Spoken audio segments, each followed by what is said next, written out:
আমি আপনাদের সামনে সূরাতুল বাকারার 256 নম্বর আয়াতে কারিমা থেকে কয়েকটি আয়াত তেলাওয়াত করলাম। 256 নম্বর আয়াতে আল্লাহ তাআলা দ্বীনের ব্যাপারে আমাদেরকে দিক নির্দেশনা দিয়েছেন। লা ইকরাহা ফিদ্দীন, দিন গ্রহণ করার ক্ষেত্রে জোর করা যাবে না। কাউকে দিন গ্রহণ করার ক্ষেত্রে, ইসলাম গ্রহণ করার ক্ষেত্রে জোর করা যাবে না। তবে ইসলামের দাওয়াত দেওয়া যাবে, ইসলামের সৌন্দর্যতা তাদের সামনে পেশ করা যাবে। সূরা আলী ইমরানের 19 নম্বর আয়াতে আল্লাহ বলেন, ইন্নাদ-দীনা ইনদাল্লাহিল ইসলাম, নিশ্চয়ই দিন আল্লাহর কাছে ইসলাম। এটা হলো আয়াতের অনুবাদ। নিশ্চয়ই দিন আল্লাহর কাছে ইসলাম, মানে আল্লাহর কাছে একমাত্র দিন হলো ইসলাম। সূরা আলী ইমরানের 85 নম্বর আয়াতে আল্লাহ বলেন, ওয়ামান ইয়াবতাগি গায়রাল ইসলামি দীনান ফালাই ইউকবালা মিন, যে ব্যক্তি ইসলাম ছাড়া অন্য কোনো দিনকে গ্রহণ করে, অন্য কোনো কিছুকে দিন হিসাবে গ্রহণ করে, ফালাই ইউকবালা মিন, এটা তার থেকে গ্রহণ করা হবে না। কেউ যদি ইসলাম ছাড়া অন্য কোনো কিছুকে দিন হিসাবে গ্রহণ করে, এটা তার থেকে গ্রহণ করা হবে না, মানে ইসলাম ছাড়া অন্য কোনো দিন গ্রহণযোগ্য না। এটা অন্যকে দাওয়াত দিয়ে বোঝানো যাবে। জাহিলি যুগের বন্ধা নারীরা, যাদের সন্তান হয় না, এই জাতীয় নারীরা মানত করলো, আমার যদি ছেলে হয় ছেলের ইহুদি বানাবো। নাউজুবিল্লাহ। কি বানাবে? নাজিবি গোত্রের ইহুদিদেরকে বের করে দেওয়ার জন্য হুকুম আসলো। ইহুদিদের আত্মীয় স্বজন যারা আছে তারা চিন্তা করলো, আমাদের আত্মীয় স্বজন যারা, তাদেরকে মুসলমান বানায়া মদিনায় রেখে দিই।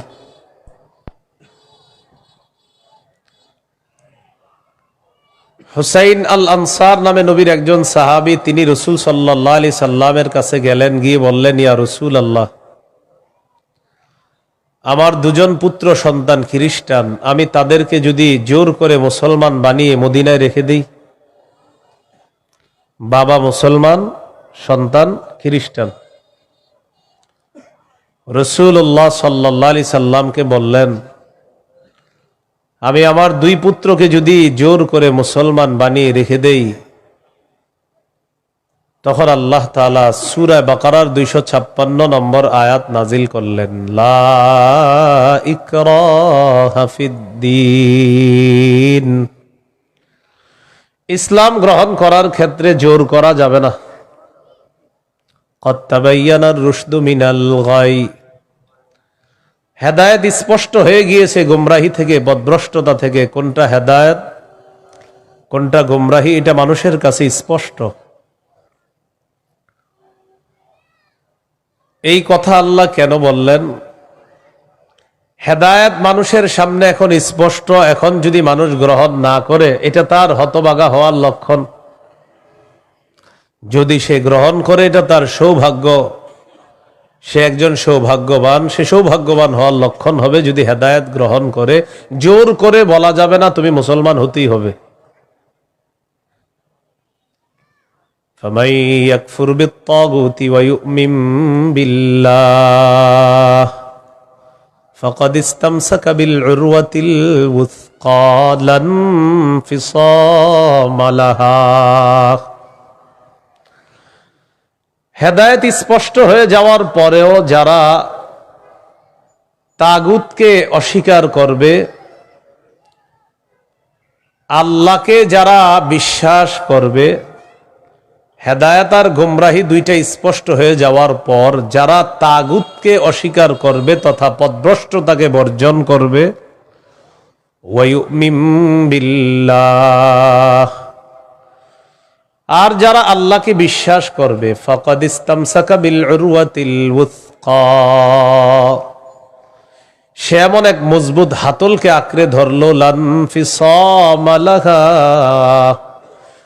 যেই মজবুত হাতল কখনো ছুটে যাওয়ার সম্ভাবনা নাই, এমন এক মজবুত হাতল, যেই মজবুত হাতল তাকে জান্নাতে পৌঁছায় দিবে। এটা হলো তাওহীদ। বলেন এটা কি? তাওহীদ। তাগুত দ্বারা উদ্দেশ্য হলো যত সীমালঙ্ঘনকারী আছে সবাই। আল্লাহ তাআলা বলেন, ফামান ইয়াকফুর বিত-তাগুতি ওয়া ইউমিন বিল্লাহ, যারা তাগুতকে অস্বীকার করবে আর আল্লাহকে বিশ্বাস করবে, ফাকাদ ইসতামসাকা বিল উরওয়াতিল ওয়াসকা লান ফিসামা লাহা, তারা এমন এক মজবুত হাতল আঁকড়ে ধরলো যেটা ছুটে যাওয়ার সম্ভাবনা নাই, বিচ্ছিন্ন হওয়ার সম্ভাবনা নাই। এই মজবুত হাতলের নাম হলো তাওহীদ, আল্লাহর একত্ববাদ স্বীকার করা। তাওহীদের মৌলিক 4টি শর্ত। প্রিয় ভাইরা, কয় শর্ত? 1 নম্বর, আল্লাহ ছাড়া কোনো ইলাহ নাই, এই বিশ্বাস নিয়ে মৃত্যুবরণ করা। 2 নম্বর, আল্লাহ ছাড়া কোনো ইলাহ নাই এই কথা মুখে বলবো, পাশাপাশি এই কথায় সামান্যতম সন্দেহ করা যাবে না। 3 নম্বর, আল্লাহ ছাড়া কোনো ইলাহ নাই মুখে বলার পাশাপাশি অন্তরে বিশ্বাস করা। 4 নম্বর, সবচাইতে বেশি আল্লাহকে ভালোবাসা। এই হলো তাওহীদের 4 শর্ত। তাওহীদের কয় শর্ত? 1 নম্বর, আল্লাহ ছাড়া কোনো ইলাহ নাই এই বিশ্বাস নিয়ে মৃত্যুবরণ করা। 2 নম্বর, আল্লাহ ছাড়া কোনো ইলাহ নাই এই কথায় সন্দেহ করা যাবে না। 3 নম্বর, আল্লাহ ছাড়া কোনো ইলাহ নাই এটা মুখে বলা, অন্তরে বিশ্বাস করা। 4 নম্বর, আল্লাহকে সবচেয়ে বেশি ভালোবাসা। এই হলো তাওহীদের 4 শর্ত। বাইরের মাইকের আওয়াজ আবার বাড়াইছেন, ঠিক না? ওইটা কমান, ওইটাও কমান। আপনি পরে বাড়ান, আমার বয়ানটা একটু কমান না, সমস্যা কি? বুঝে না কিছু, মানে আমি এটা আপনার জন্য ভালো। আরো বুঝে না, এর কথা হলো ফাটাইতে হবো, বুঝতে হবো আমার মাইক এরকম এরকম। আমি তো বলছি না খারাপ, আমি বলছি খারাপ? আমি তো ভালোই বলছি।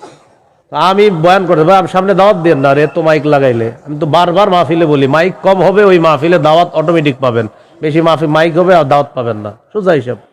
আমার বয়ানে মাইক কম থাকতে হবে, এটা আমি আলাদা বিষয়। মাইক যত কম হবে, যদি আবেদন করেন যে হুজুর মাইক 2টা, তো দেখবেন আর দাওয়াত আগে দিব আপনারে।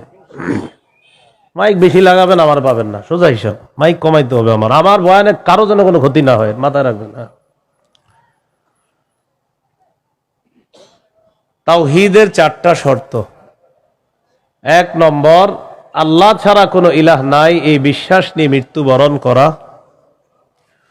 2 নম্বর, আল্লাহ ছাড়া কোনো ইলাহ নাই এই কথায় সামান্য সন্দেহ করা যাবে না। 3 নম্বর, আল্লাহ ছাড়া কোনো ইলাহ নাই এটা মুখেও বলা, অন্তরে বিশ্বাস করা। 4 নম্বর, আল্লাহকে সবচেয়ে বেশি ভালোবাসা। 1 নম্বর শর্ত, আল্লাহ ছাড়া ইলাহ নাই এই বিশ্বাস নিয়ে মৃত্যুবরণ করা। সহিহ বুখারীর 26 নম্বর হাদিস। এই হাদিসের বর্ণনাকারী উসমান রাদিয়াল্লাহু তাআলা আন, তিনি বলেন, আন উসমান রাদিয়াল্লাহু তাআলা আনহু قال قال رسول الله صلى الله عليه وسلم من مات وهو يعلم أنه لا إله إلا الله دخل الجنة। নবীজি বলেন, কেউ যদি এই বিশ্বাস নিয়ে মারা যায় আল্লাহ ছাড়া কোনো ইলাহ নাই, আমি নবী বলে দিলাম দখলাল জান্নাহ, সে জান্নাতে প্রবেশ করবে। সহিহ বুখারীর বর্ণনা 1237 নম্বর হাদিস, 1237। জিবরিল আমিন নবীর কাছে আসছে, আসার পর বললেন, বাশির উম্মাতাকা আন্নাহু মান মাতা মিন উম্মাতিক লা ইউশরিকু বিল্লাহি শাইআ দাখালাল জান্নাহ। জিবরিল আমিন আসার পর বলে, ইয়া রাসূলুল্লাহ, আপনার উম্মতের মধ্যে যারা শিরিক না করে মারা যাবে, আল্লাহ তাআলা আমাকে পাঠিয়েছে আপনাকে বলার জন্য, শিরিক করা ছাড়া যারা মারা যাবে আপনি ওই উম্মতকে জান্নাতে প্রবেশের সুসংবাদ জানায়া দেন।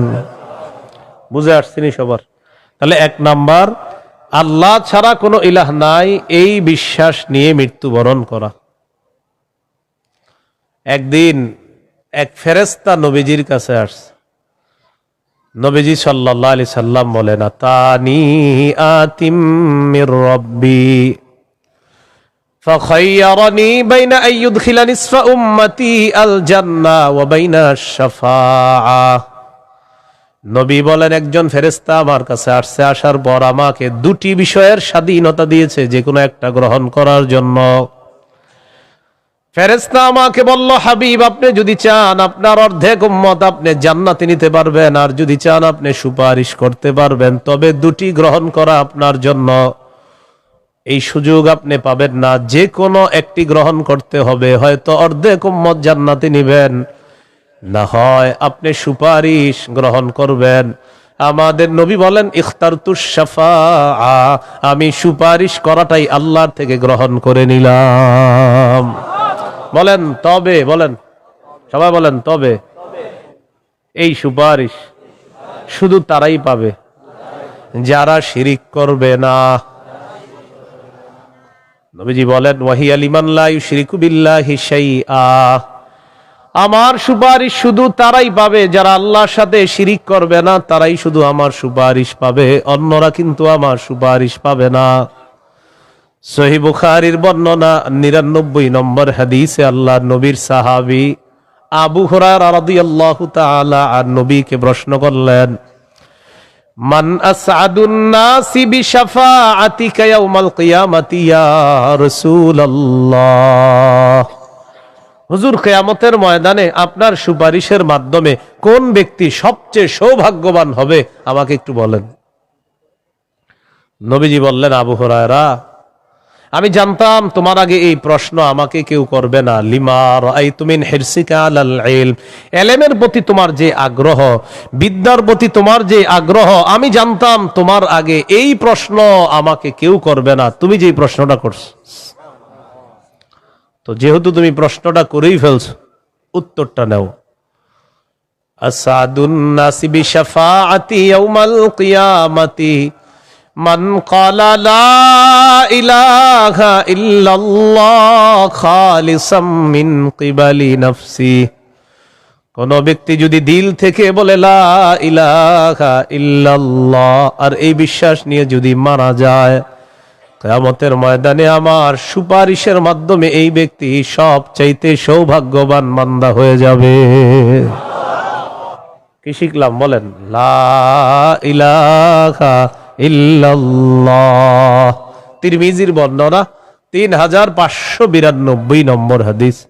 ক্বালা রাসূলুল্লাহ সাল্লাল্লাহু আলাইহি ওয়াসাল্লাম, মা আবদুন ক্বালা লা ইলাহা ইল্লাল্লাহ মুখলিসান কাত্তু ইল্লা ফুতিহাত লাহু আবওয়াবুস সামাই হাত্তা তুফজিয়া ইলাল আরশ। নবীজি বলেন, কোন বান্দা যদি একবার ইখলাসের সাথে লা ইলাহা ইল্লাল্লাহ পাঠ করে, আল্লাহর আসমানের সবগুলা দরজা খুলে দেওয়া হয়, তার লা ইলাহা ইল্লাল্লাহ যেন আরশ পর্যন্ত পৌঁছে যায়। তাওহীদের কয় শর্ত বুঝলে? কয় শর্ত? 1 নম্বর, আল্লাহ ছাড়া ইলাহ নাই এই বিশ্বাস নিয়ে মরতে হবে। 2 নম্বর, আল্লাহ ছাড়া কোনো ইলাহ নাই এই কথায় সামান্য সন্দেহ করা যাবে না। সূরা হুজুরাতের 15 নম্বর আয়াতে আল্লাহ বলেন, ইন্নামাল মুমিনুনাল্লাযীনা আমানু বিল্লাহি ওয়া রাসূলিহি সুম্মা লাম ইয়ারতাবু ওয়া জাহাদু বিআমওয়ালিহিম ওয়া আনফুসিহিম ফী সাবিলিল্লাহ উলাইকা হুমুস সাদিকুন। আল্লাহ তাআলা বলেন, প্রকৃত ঈমানদার হলো তারা যারা আল্লাহকে বিশ্বাস করে, রাসূলকে বিশ্বাস করে, সামান্য সন্দেহ করে না। ওয়াজাহাদু বিআমওয়ালিহিম ওয়া আনফুসিহিম ফি সাবিলিল্লাহ, যারা নিজেদের জানমাল নিয়ে আল্লাহর রাস্তায় লড়াই করে, আল্লাহ বলেন উলাইকা হুমুস সাদিকুন, আমি আল্লাহ তাদেরকে কোরআনে খাঁটি সত্যবাদী বলে ঘোষণা করলাম। এরা খাঁটি সত্যবাদী, আল্লাহকে বিশ্বাস করে, রসুলকে বিশ্বাস করে, একটু সন্দেহ করে না।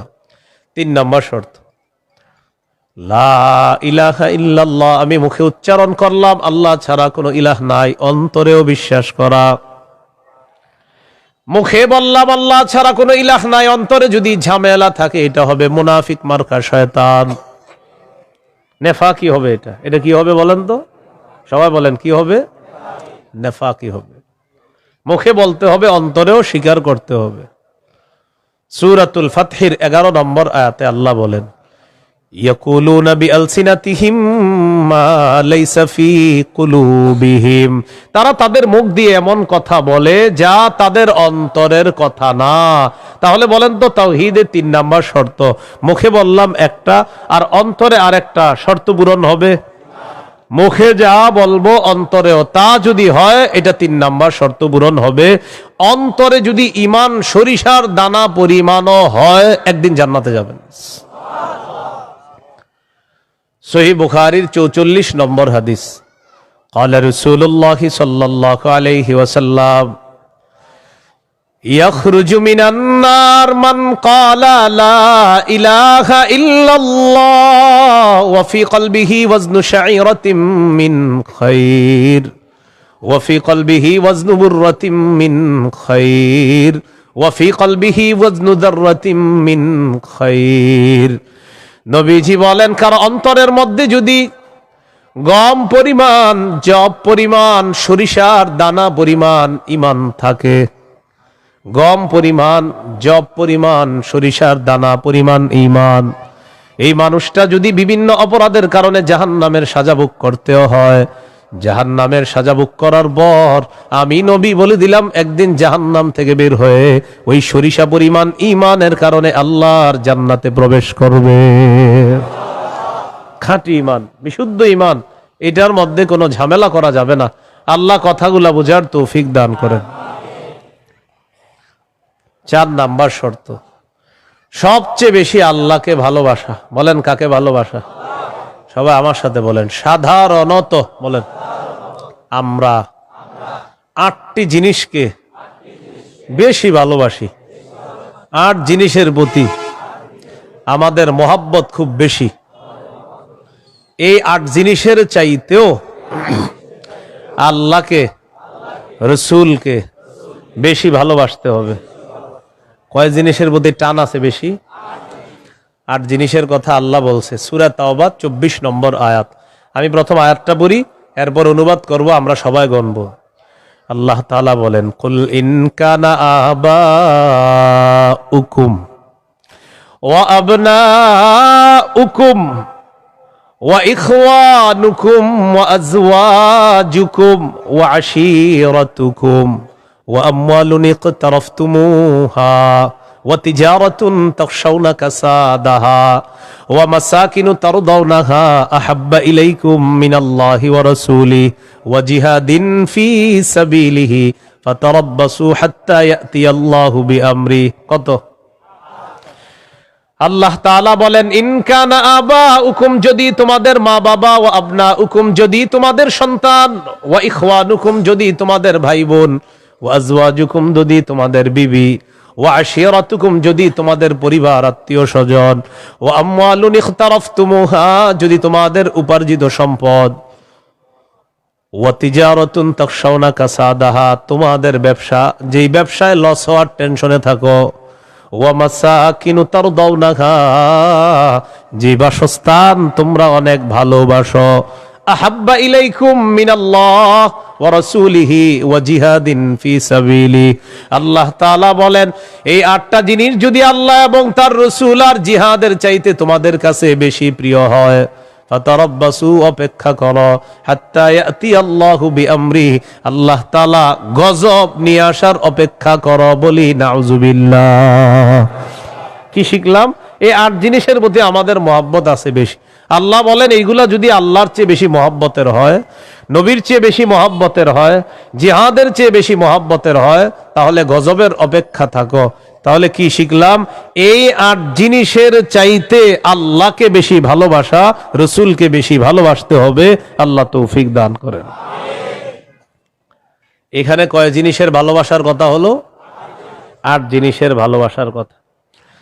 এবার আমার সাথে বলেন, সাধারণত মৌলিকভাবে 2টা জিনিস আমাদেরকে আল্লাহর থেকে দূরে রাখে। 1 সম্পদ, 2 সন্তান। এই 2টা মৌলিকভাবে আমাদেরকে খালি আল্লাহর থেকে গাফেল করে দেয়।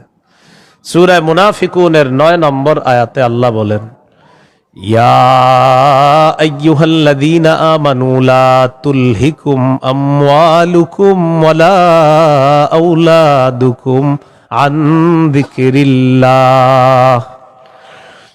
আল্লাহ তাআলা বলেন, হে ঈমানদারগণ, লা তুলহিকুম আমওয়ালুকুম ওয়ালা আওলাদুকুম, তোমাদের সম্পদ, তোমাদের সন্তান তোমাদেরকে যেন গাফেল করে না দেয়, আন যিকরিল্লাহ, আল্লাহর স্মরণ থেকে যেন গাফেল করে না দেয়। দোকানের শাটারটা লাগাইতেছেন, অর্ধেক শাটার আপনি নিছেন, মুয়াজ্জিন মসজিদের মধ্যে বলে কদ কামাতিস সালাহ, কদ কামাতিস সালাহ, নামাজ দাঁড়ায় গেছে, নামাজ দাঁড়িয়ে গেছে। এই টাইমে কাস্টমার এসে কয় 10,000 টাকার সদায় লাগবে, টেনশনে পড়ে গেলেন, নামাজ 10,000, নামাজ 10,000, নামাজ 10,000, পুরাই টেনশনে আছেন। আল্লাহ তাআলা বলেন, সম্পদ যেন তোমাদেরকে আল্লাহর থেকে দূরে সরায় না দেয়। নামাজ দাঁড়িয়ে গেছে, আপনি শাটারও লাগাইতেছেন নামাজে যাওয়ার জন্য, আল্লাহ তাআলা বলেন, এই শোনো, সম্পদ যেন আল্লাহর থেকে দূরে সরায় না দেয়। কাস্টমার কয় 10,000, মুয়াজ্জিন কয় কদ কামাতিস সালাহ, টেনশনে পড়ে গেছেন, কি করুম? সূরা তাহার 132 নম্বর আয়াতে আল্লাহ বলেন, লা নাসআলুকা রিজকা নাহনু নারযুকুকা, নবী আপনার কাছে আমি রিজিক চাই না, আমি আপনারে রিজিক দেই। পরিবারকে নামাজের কথা বলেন, নিজে নামাজ পড়েন। নামাজের পর আল্লাহ তাআলা রিজিকের কথা কেন বললেন? কারণ রিজিকের টেনশনে মানুষ নামাজ থেকে দূরে থাকে। আল্লাহ বলেন, বান্দা তুমি নামাজে যাও, আমি তোমার থেকে রিজিক চাই না, আমি আল্লাহ তোমাকে রিজিক দিয়ে দেই। সম্পদ আল্লাহর থেকে দূরে রাখে। আর হলো সন্তান, সারাদিন কান্নাকাটি করে না, যেই জোহর নামাজে রওনা করবেন ওই টাইমে কয় আমি চিপস খাবো, সারাদিন কানবে না। যখন নামাজে যাবেন তখন এক দুনিয়ার যত কিছু আছে সব খাইতে মন চায়, ইবলিস এসে খোঁচায়, ওটা কো, এটা কো, এটা কো। আপনি তখন বুদ্ধি করে কি করবেন? ওইটারে প্যাম্পাস পরায়া মসজিদের এক কোনায় নিয়ে বসাই দেবেন, বসে থাকেন, বসে থাক, বুঝেন নাই? আর ইবলিস রে বলবেন, ইবলিস তুমি যেই ঝামেলাটা আমার সাথে ডেলি নামাজের সময় করো, এই ঝামেলা করে কাজ হবে না। কারণ নামাজের সময় তুই যতবার আমার সন্তানরে খোঁচাবি, ওরে ততবার কাঁধে করে মসজিদে নিয়ে যাবো। প্যাম্পাস পরা ওইটারও নিয়ে যাবেন মসজিদে, নিয়ে পাশে বসায় রাখবেন, বুঝে থাকবেন। ইবলিস বুঝা ফেলবে না, এরে খোঁচায় লাভ না, এরে খোঁচাইলে দেখি সন্তানও নামাজি বানায় ফেলবে। সুবহানাল্লাহ। সম্পদ, সন্তান আল্লাহর থেকে আমাদেরকে দূরে রাখে। প্রিয় ভাইয়েরা, এই 2 জিনিস যেন আমাদের মধ্যে এত মহব্বত গালেব না হয় যে এই 2 জিনিস এত পরিমাণ মহব্বত করতে গেলাম, আল্লাহকে ভুলে গেলাম, রসুলকে ভুলে গেলাম, আখেরাত ভুলে গেলাম, এমনটা যেন না হয়। সম্পদ ভালোবাসি, সন্তান ভালোবাসি, মা ভালোবাসি, বাবা ভালোবাসি, ঠিক, কিন্তু এর চেয়ে বেশি ভালোবাসি আল্লাহকে। এই হলো আল্লাহকে সবচেয়ে, তাওহীদের কয় শর্ত? 4 নাম্বার। সবচেয়ে বেশি কাকে ভালোবাসা? আল্লাহকে, রসুলকে সবচেয়ে বেশি ভালোবাসা, আল্লাহকে, এরপর রসুলকে সবচেয়ে বেশি ভালোবাসা। সহিহ বুখারীর বর্ণনা 16 নম্বর হাদিস, ক্বালা রাসূলুল্লাহ সাল্লাল্লাহু আলাইহি ওয়াসাল্লাম, সালাসুন মান কুন্না ফীহি ওয়াজাদা হালাওয়াতাল ঈমান। নবীজি বলেন, 3টা বৈশিষ্ট্য যদি কারো মধ্যে থাকে, সে অন্তরের মধ্যে ঈমানের স্বাদ আস্বাদন করতে পারবে। 1 নাম্বার, ইয়াকুন আল্লাহু ওয়া রাসূলুহু আহাব্বা ইলাইহি মিম্মা সিওয়াহুমা, আল্লাহ, আল্লাহ রসুল ছাড়া যত কিছু আছে সবকিছুর চাইতে আল্লাহ আর তার নবীকে বেশি ভালোবাসা। 2 নাম্বার ওয়া আইয়ুহিব্বাল মারআ লা ইউহিব্বুহু ইল্লা লিল্লাহ, কোন মুসলমানকে শুধুমাত্র আল্লাহর জন্য ভালোবাসা। 3 নাম্বার আইয়াকরাহা আইয়াউদা ফিল কুফরি কামা ইয়াকরাহু আইয়ুকযাফা ফিন্নার, আগুনের মধ্যে পুড়ে যাওয়া যেমন অপছন্দ, তেমনি ভাবে কুফরি করাটাও এমন অপছন্দ হওয়া। কোটি কোটি টাকা আপনার সামনে রাখা হলো আর বলা হলো আগুনে পুড়ে মারা যাও, আপনি তখন জবাব দিবেন আপনার কি মাথা খারাপ? আগুনে পুড়ে যদি আমি মারা যাই তুই কোটি টাকা দিয়ে আমি করবো কি? এবার আপনাকে বলা হলো কোটি কোটি টাকা দেওয়া হবে, তুমি কুফরি করো, আপনি জবাব দিবেন কোটি টাকার বিনিময়ে যেমন দুনিয়ার আগুনে পুড়তে চাই না, তেমনি ভাবে কোটি টাকার বিনিময়ে কুফরি করে জাহান্নামের আগুনেও পুড়তে চাই না। নবীজি বলেন কারো মধ্যে যদি এমন অনুভূতি থাকে আগুনে পুড়ে যাওয়া তার অপছন্দ, তেমনি ভাবে কুফরি করাটাও তার কাছে অপছন্দের, আল্লাহ তাআলা তার অন্তরের মধ্যে ঈমানের স্বাদ তৈরি করে দিবেন, ঈমানের স্বাদ দিবেন। তো এই তিনটার মধ্যে একটা হলো আল্লাহকে বেশি ভালোবাসা। বলেন তো তাওহীদের কয় শর্ত? 1 নম্বর আল্লাহ ছাড়া কোনো ইলাহ নাই, এই বিশ্বাস নিয়ে মৃত্যুবরণ করা। 2 নাম্বার আল্লাহ ছাড়া কোনো ইলাহ নাই, এটার মধ্যে একটুও সন্দেহ করা যাবে না। 3 নাম্বার আল্লাহ ছাড়া কোনো ইলাহ নাই, এটা মুখে বলা, অন্তরে স্বীকার করা, বিশ্বাস করা। 4 নাম্বার আল্লাহকে সবচেয়ে বেশি ভালোবাসা। এই 4 শর্ত পূরণ করে আমরা যেন কবরে যেতে পারি, আল্লাহ তাআলা তৌফিক দান করেন। এরপরে আল্লাহ বলেন ওয়াল্লাহু সামিউন আলিম, আল্লাহ সর্বশ্রোতা সর্বজ্ঞানী। এটা হলো সূরা বাকারার 256 নম্বর আয়াত। এখন আপনাদেরকে 56 নম্বর আয়াত থেকে জিজ্ঞাসা করতে চাই, একটা হলো তাগুতের দল আর একটা হলো আল্লাহর দল। দুনিয়াতে মৌলিকভাবে মানুষের দল দুইটা, একটা হলো হিজবুল্লাহ আল্লাহর দল, আর একটা হিজবুশ শয়তান শয়তানের দল। এই 2 দল মৌলিকভাবে মানুষের মধ্যে সূরা মুজাদালায় 2 দলের কথা আছে। তো এই 2 দলের মধ্যে আমরা কার দলে থাকবো? আল্লাহর দলে না শয়তানের দলে? আল্লাহর দলে আমরা যারা থাকবো আল্লাহ আমাদের অভিভাবক হয়ে যাবেন। এই কথাটা আল্লাহ সূরা বাকারার 257 নম্বর আয়াতে বলতেছে, মন দিয়ে শুনেন কি বলে। আল্লাহু ওয়ালিয়ুল্লাযীনা আমানু, যারা ঈমানদার তাদের অভিভাবক আল্লাহ। সুবহানাল্লাহ। আপনারা মাঝে মাঝে এমনি দোয়া করতে পারেন না, আল্লাহ আপনি আমার অভিভাবক, আল্লাহ আপনি অভিভাবক। আল্লাহ সূরা বাকারা 257 নম্বর আয়াতে বলছেন আপনি আমার অভিভাবক আল্লাহ, আমি তো সমস্যায় আছি, আমারে সমাধান করে দেন। এইভাবে বলতে হবে, আল্লাহ আপনি বলছেন আপনি আমার অভিভাবক আল্লাহ, আপনি আমার সমস্যা সমাধান করে দেন, এইভাবে আল্লাহকে বলতে হবে। আল্লাহু ওয়ালিয়ুল্লাযীনা আমানু, আল্লাহ বলেন যারা ঈমানদার তাদের অভিভাবক হলেন আল্লাহ। ইউখরিজুহুম মিনাজ যুলুমাতি ইলান নূর, আল্লাহ তাআলা অভিভাবক ঈমানদারদেরকে অন্ধকার থেকে বের করে আলোর দিকে আল্লাহ তাআলা নিয়ে যায়। ওয়াল্লাযীনা কাফারু আউলিয়াউহুমুত তাগুত, আর যারা কাফের তাদের অভিভাবক হলো শয়তান। বলেন তো ঈমানদারের অভিভাবক কে? আল্লাহ। কাফেরের অভিভাবক কে? উলাইকা আসহাবুন নারি হুম ফিহা খালিদুন, আল্লাহ বলেন যারা তাগুতের অনুসারী তারা চিরস্থায়ীভাবে জাহান্নামে থাকবে। বলি নাউজুবিল্লাহ।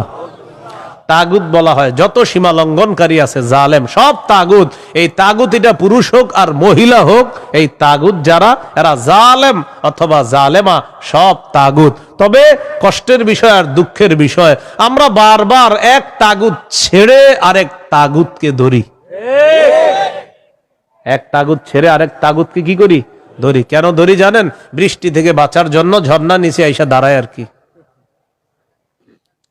কোথায় দাঁড়াই? বাঁচার জন্য কি থেকে কোথায় এসে দাঁড়াই? এক তাগুতকে ছেড়ে আরেক তাগুত ধরা, মানে বৃষ্টি থেকে বাঁচার জন্য ঝর্ণার নিচে এসে দাঁড়ায়। ভাই কি হয়েছে? ঘটনা লাগে ঝর্ণার নিচে কেন? আর বললেন না বাইরে বৃষ্টি, তো এনে কি?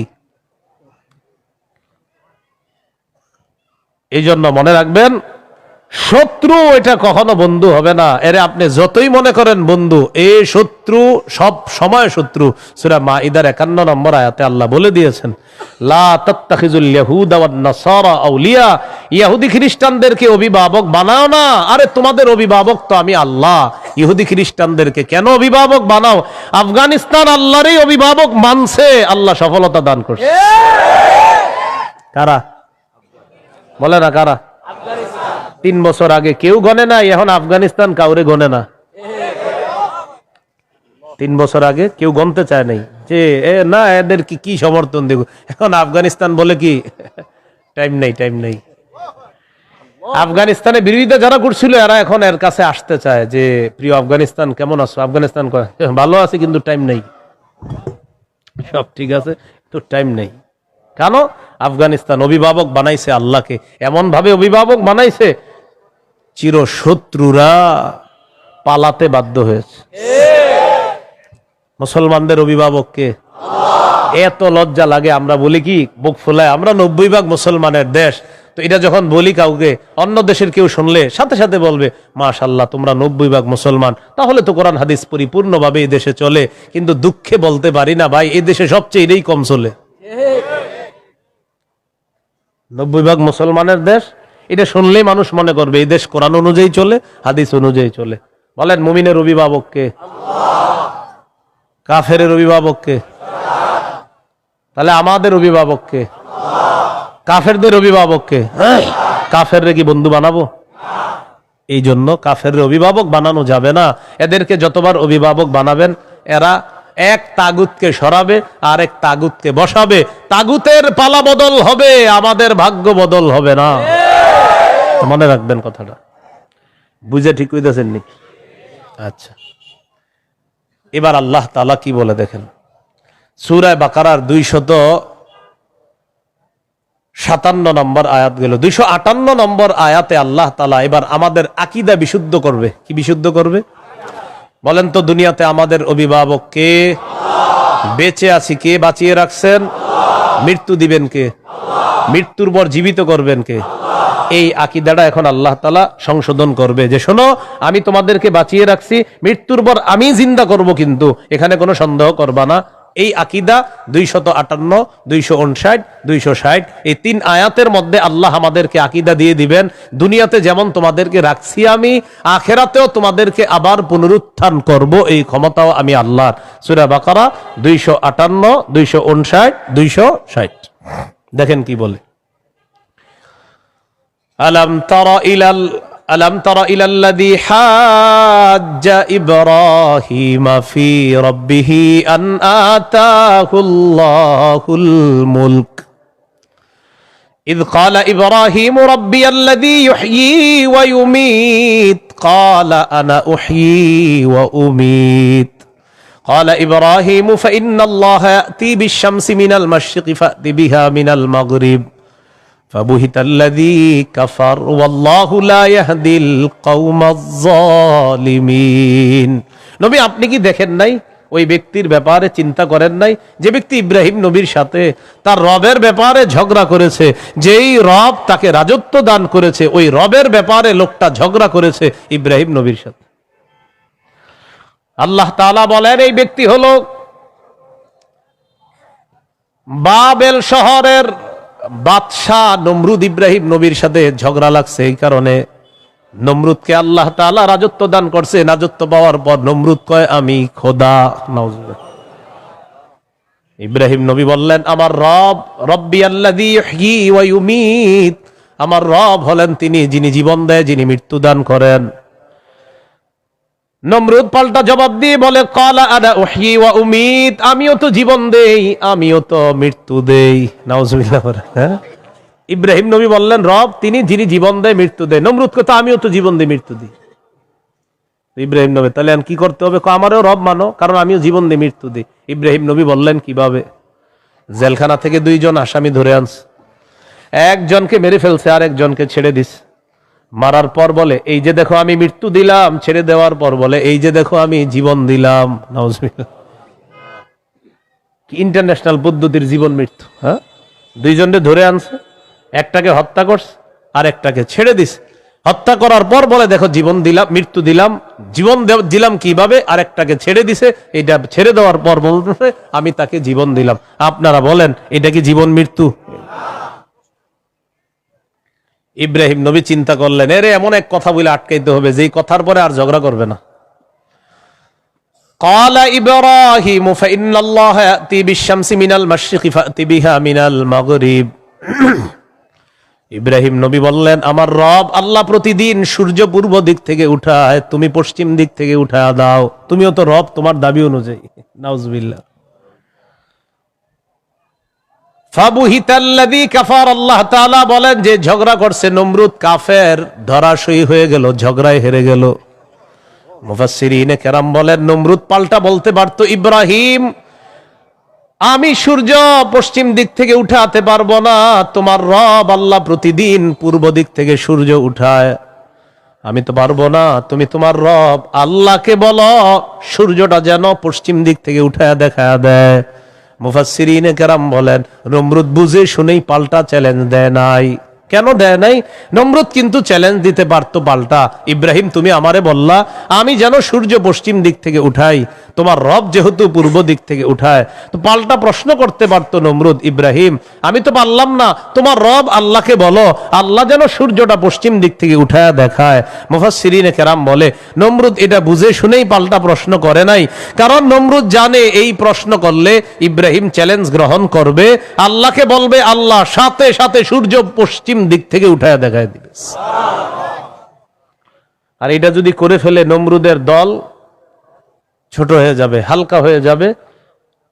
এই জন্য নমরুদ আর পাল্টা চ্যালেঞ্জ দেয় নাই। বলেন তো নমরুদকে রাজত্ব দিয়েছিল কে? দেওয়ার পর বলে আমি খোদা। কি বলে? আমি খোদা।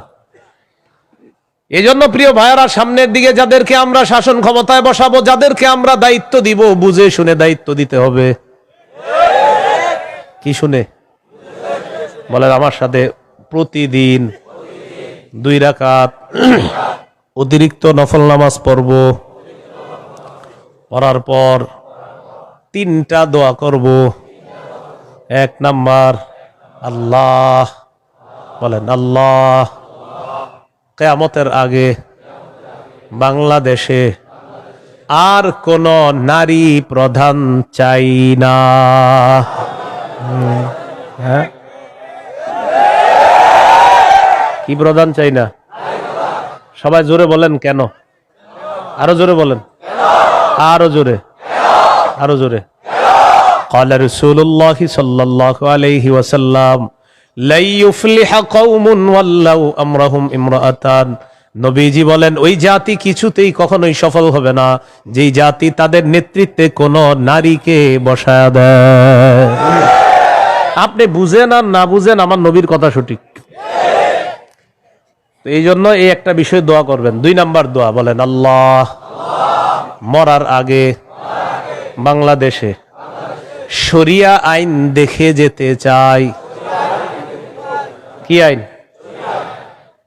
দেয়ালে দেয়ালে লিখে দিবেন শরিয়া আইন চায় না তারা, বলেন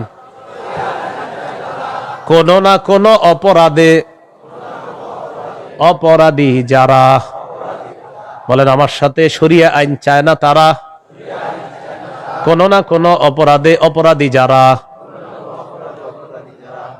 চোর শরিয়া আইন চাইবে না, হাত কাটা যাবে। ধর্ষক শরিয়া আইন চাইবে না, তাকে পাথর মেরে হত্যা করা হবে, তার উপর ইসলামের শাস্তি প্রয়োগ করা হবে। এই জন্য ধর্ষক চাইবে না, চোর চাইবে না। আমাদের দেশে যদি আসলে শরিয়া আইন চালু হয়, বিগত দিনের শুধু চুরির বিচার করতে করতে সুপ্রিম কোর্ট হাইকোর্টের বিচারপতিরা ক্লান্ত হয়ে যাবে। শুধু চুরির বিচার হইলে, কিসের বিচার? এটা 2 নাম্বার দোয়া করবেন। 3 নাম্বার দোয়া বলেন আল্লাহ আমাদের দেশে এমন একজন শাসক দিয়ে দেন যেই শাসক মৌলিক 4টি কাজ করবে। 1 নাম্বার নামাজ কায়েম করবে, 2 নাম্বার যাকাত প্রতিষ্ঠিত করবে, 3 নাম্বার সৎ কাজের আদেশ করবে, 4 নাম্বার অসৎ কাজের নিষেধ করবে। সবাই বলেন দলিল, বলেন দলিল। সূরা হজ 41 নম্বর আয়াত। কোন সূরা? কত নম্বর আয়াত? এই আয়াতে আল্লাহ বলেন আল্লাযীনা ইম্মাক্কান্নাহুম ফিল আরদি আকামুস সালাহ ওয়া আতাউয যাকাতা ওয়া আমারু বিল মারুফি ওয়া নাহাউ আনিল মুনকার। আল্লাহ তাআলা বলেন আমি যাদেরকে দুনিয়ার শাসন ক্ষমতায় বসাই তাদের মৌলিক কাজ হবে চারটা। এক নাম্বার আকামুস সালাহ, তারা রাষ্ট্রীয়ভাবে নামাজ কায়েম করতে হবে। রাষ্ট্রের প্রত্যেকটা নাগরিক যেন নামাজ পড়ে এই দায়িত্ব পালন করতে হবে। দুই নাম্বার ওয়া আতাউয যাকাত, যাকাতের বিধান রাষ্ট্রীয়ভাবে চালু করতে হবে। আমাদের দেশে যদি রাষ্ট্রীয়ভাবে যাকাতের বিধান চালু হয়ে যায় আর সব ধনীরা যদি 1 বছর যাকাত আদায় করে, কয় বছর? ওই বছর সুদ বলবে যাকাত তুমি ভালো থেকো, আমি সুদ বিদায় নেই। কয় বছর? 1 বছর যদি যাকাত যারা দেয় এরা যদি দেয়, সুদ বলবে যাকাত তুমি থাকো, আমি চলে যাই, কারণ আমার আর থাকার জায়গা নাই। বলেন আমার সাথে, সুদে ফকির আরো ফকির হয়, যাকাতে ফকির আরো ধনী হয়। দলিল ইবনে মাজাহ 2279 নম্বর হাদিস। আবার বলেন বলেন, সুদে ফকির আরো ফকির হয়, যাকাতে ফকির ধনী হয়। বলেন আমাদের এই রাষ্ট্র সুদ ভিত্তিক হওয়ার কারণে এখন আমরা সবাই মোটামুটি ভিক্ষুক, কারণ আমাদের প্রত্যেকের মাথা পিছু 1,07,000 টাকা ঋণ। আপনি কোথায় ধনী? সুদের শেষ পরিণতি ভিক্ষা। এটা আপনার যদি বুঝে না আসে কিছু করার নাই। আমার নবীর কথা যেটা বলবে নবী, আজ হোক কাল হোক সেটা ফলবেই, কোনো সন্দেহ নাই। তো আমরা দাবি করি 90% মুসলমান, এখানে অর্থ ব্যবস্থা সুদ ভিত্তিক। এজন্য আমরা স্লোগান পাল্টাবো, বলেন দারিদ্র বিমোচনে সুদ নয় যাকাত। বলেন তো দারিদ্র বিমোচনে কি? দারিদ্র বিমোচনে সুদ নয় যাকাত। এগুলা দেয়ালে লিখে দিবেন যে দারিদ্র বিমোচনে সুদ নয় যাকাত। লিখে দিবেন দারিদ্র বিমোচনে সুদ নয় যাকাত। লিখবেন সুদে ফকির আরো ফকির হয়, যাকাতে ফকির আরো ধনী হয়। নমরুদকে রাজত্ব দিছে আল্লাহ তাআলা, সে এখন বলে আমি খোদা। বলেন নাউজুবিল্লাহ। বলেন জীবন মৃত্যু কে দেয়? এটা হলো সূরা বাকারা 258 নম্বর আয়াত। 259 নম্বর আয়াতটা শোনার আগে আগে বুঝেন। এক ব্যক্তি এক এলাকার সামনে দিয়ে যাইতেছে, যাওয়ার সময় দেখে কি এলাকার সবগুলা ঘর বাড়ি ছাদের উপরে পড়ে রয়েছে, নিচে ছাদ উপরে ঘর বাড়ি। আপনাদের এলাকার ছাদ কি নিচে থাকে না বাড়ির উপরে থাকে? কয়েকজন কইছে, মানে অন্যদের ঘর বাড়ির ছাদ নিচে থাকে, ঘর বাড়ির ছাদ কই থাকে? এটা প্রথমে বললেন না কেন? মানে প্রথমে কয়েকজন কইছে উপরে, মানে অন্যদের ছাদগুলা নিচে, আপনাদের ঘর বাড়ির ছাদ কই? তো এই কথাটা প্রথমে বললে সমস্যা ছিল কি? এক ব্যক্তি যাইতেছে এক এলাকার সামনে দিয়ে, যাওয়ার সময় দেখে ঘর বাড়ি সব ধ্বংস হয়ে পড়ে রয়েছে, নিচে হইলো ছাদ উপরে ঘর বাড়ি। উনি এই বিষয়ে দেখা সাথে সাথে বললেন আল্লাহু আকবার, আল্লাহ কত মহান, এদেরকে ধ্বংস করলেন আল্লাহ, আবার আল্লাহ কিভাবে জিন্দা করবে? এটা ওনার সন্দেহ না, এটা ওনার কি না সন্দেহ না, এটা উনি বিস্ময় প্রকাশ করতেছে, আল্লাহ কত মহান, আবার কিভাবে আল্লাহ জিন্দা করবে, এটা মুখ দিয়ে বলে ফেলছে। সাথে সাথে আল্লাহ তাকে মৃত্যু দিস, 100 বছর মৃত অবস্থায় রাখছে। কয় বছর? 100 বছর মৃত অবস্থায় রাখছে। 100 বছর পর জিন্দা করছে। জিন্দা করার পর তাকে জিজ্ঞাসা করলেন আপনি কয় বছর মৃত অবস্থায় ছিলেন? তো জবাব দিলেন 1 দিন বা আধা দিন। আল্লাহ তাআলা বললেন আপনি 100 বছর ছিলেন মরা। কয় বছর? ওই যে উনি বলছিলেন মরাকে আল্লাহ কিভাবে জিন্দা করবে, আল্লাহ দেখাই দিতেছে। আপনার খানা পানির দিকে তাকান তো, তাকাইছে খানা পানির দিকে, তাকায় দেখে খানা পানি পচে নাই। সুবহানাল্লাহ। কয় বছর? এবার আপনার গাদার দিকে তাকান তো, তাকাইছে গাদার দিকে, গাদাটার কি অবস্থা? দেখে কি গাদা পচে গলে মরে মাটির সাথে মিশে গেছে। আল্লাহ তাআলা বুঝায় এই জন্যই তো আমি আল্লাহ। সুবহানাল্লাহ। এবার আল্লাহ তাআলা বললেন দেখেন গাদার অস্থিগুলা মাটির সাথে মিশে গেছে, আমি এগুলারে উঠাই। তো হাড্ডি উঠাইছে, উঠানোর পর এটার উপরে আল্লাহ গোস্তের প্রলেপ দিয়ে এটার মধ্যে প্রাণ সঞ্চার করে আবার গাদা জিন্দা করে দিস। বলেন মৃতকে জিন্দা করে কে? এই কথাটাই আল্লাহ তাআলা বলেন, আও কাল্লাযী মাররা আলা ক্বরিয়াতি ওয়া হিয়া খাবিয়াতুন আলা উরুশিহা। অথবা নবী আপনি কি ওই ব্যক্তির ব্যাপারে চিন্তা করেন নাই যে ব্যক্তি এক এলাকার সামনে দিয়ে গেছে, যাওয়ার সময় দেখে এলাকার সবগুলা ঘর বাড়ি ছাদের উপর পড়া, এর মানে ঘর বাড়িগুলা সব ধ্বংস। ক্বালা আন্না ইউহয়ী হাযিহিল্লাহু বা'দা মাউতিহা। তখন তিনি বললেন, আল্লাহ তাআলা কিভাবে তাদেরকে মৃত্যুর পর আবার পুনরায় জিন্দা করবেন। ফাআমাতাহুল্লাহু মিআতা আমিন, আল্লাহ তাআলা তাকে 100 বছরের জন্য মৃত্যু দিলেন। সুম্মা বাআসা, আবার তাকে জিন্দা করলেন। করার পর আল্লাহ বললেন, ক্বালা কাম লাবিস্তা, কতদিন আপনি এইভাবে মৃত অবস্থায় কাটিয়েছেন? তিনি জবাব দিলেন, লাবিস্তু ইয়াওমান আও বা'দা ইয়াওম, একদিন বা আধা দিন আমি মৃত অবস্থায় ছিলাম। কয়দিন? না আপনারা বলেন আসলে কয় বছর? আল্লাহ তাআলা বলেন, ক্বালা বাল লাবিস্তা মিআতা আমিন ফানজুর ইলা তাআমিকা ওয়া শারাবিকা লাম ইয়াতাসান্না। আপনি 100 বছর মরা ছিলেন, খানার দিকে তাকান, পানির দিকে তাকান, লাম ইয়াতাসান্না, পচে নাই। সুবহানাল্লাহ। ওয়ানজুর ইলা হিমারিকা, গাদাটার দিকে তাকান, গাদার দিকে তাকাইছে, তাকায় দেখে পচে গলে মাটির সাথে মিশে গেছে। আল্লাহ তাআলা বলেন, জানেননি কেন আপনাকে আমি মৃত্যু দিলাম, আবার 100 বছর পর আপনাকে আমি কেন জিন্দা করলাম?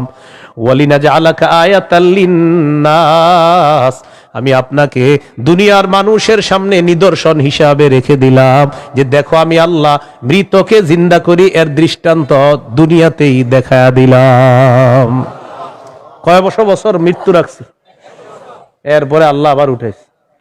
এবার আল্লাহ বললেন, অনজুর ইলাল ইযামি কাইফা নুনশিজুহা, ওই যে আপনার গাদার অস্থিগুলা মাটির সাথে মিশে গেছে, দেখেন কিভাবে আমি উত্থিত করি।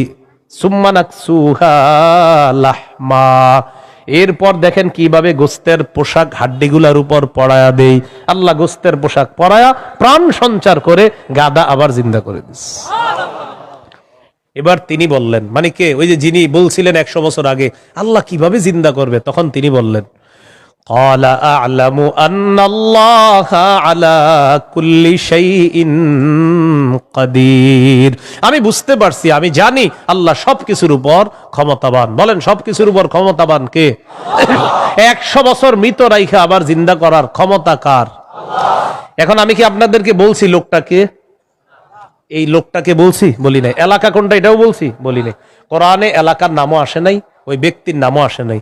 তবে মুফাসসিরিনে কেরাম বলেন এই ব্যক্তি যে একজন নবী ছিলেন এতে সন্দেহ নাই। উনি একজন কি ছিলেন? নবী ছিলেন, এতে কোনো সন্দেহ নাই। এটা হলো মুফাসসিরিনে কেরামের বক্তব্য। মুআররিখিন যারা আছে, ঐতিহাসিকগণ, তারা বলেন আগে পরে গবেষণা করলে বোঝা যায় তিনি ছিলেন উযাইর আলাইহিস সালাম। কোন নবী? অথবা বলেন, অথবা আরমিয়া আলাইহিস সালাম, এটা একজন নবীর নাম। তাহলে ওই জনপদের সামনে দিয়ে যিনি গিয়েছেন তিনি একজন নবী ছিলেন, এই ব্যাপারটা স্পষ্ট। তবে তিনি কোন নবী ছিলেন, উযাইর নবী না আরমিয়া নবী, এই ব্যাপারে ঐতিহাসিকগণ বলেন তিনি হয়তো উযাইর নবী, না হয় আরমিয়া আলাইহিস সালাতু ওয়াস সালাম। এখন এলাকা, এটা কোন এলাকা? ঐতিহাসিকগণ বলেন এলাকাটা বাইতুল মুকাদ্দাসের বুখতে নসর যে এলাকা দখল করেছিল, ওই বুখতে নসরের এলাকাটা ইতিহাস গবেষণা করলে বোঝা যায় ওই এলাকাটা আল্লাহ ধ্বংস করার পর তখন ওই নবী এলাকার সামনে দিয়ে গিয়েছিলেন। তাহলে এলাকার নাম সরাসরি কোরআনে নাই, এলাকার নাম সরাসরি হাদিসে নাই, নবীর নাম সরাসরি কোরআনে নাই, নবীর নাম সরাসরি হাদিসে নাই।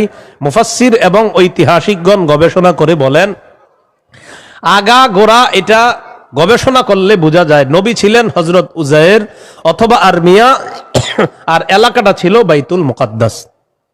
এই হলো সূরা বাকারার 259 নম্বর আয়াত।